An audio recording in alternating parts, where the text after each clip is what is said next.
we can recall Lande Omwani Nona diaspora, particularly Odunai, Olokoro Development Union, Northern America. I recall that Owelembe with the wine is something $500. Our son Mbonamde Ibebunjo, his own 200. About $700. I sent it to my account. Because we put at 273 naira. 273,000 naira. Obiala injury May, the one I made before. Nnamdi took it upon himself.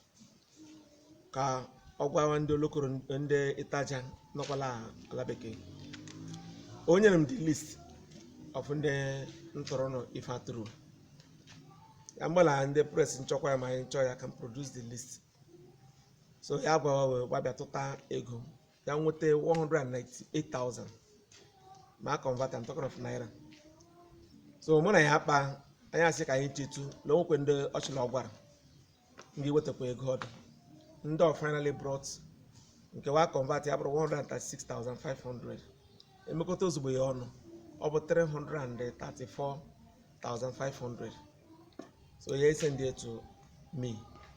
Mark Kwaya we find DG as well. We agreed. And that baby find zero. Nga. Rice sign zero. Beans and this Indomie. This noodles. Obia line zero. I need to give out to the Itajan. And I want to make this point.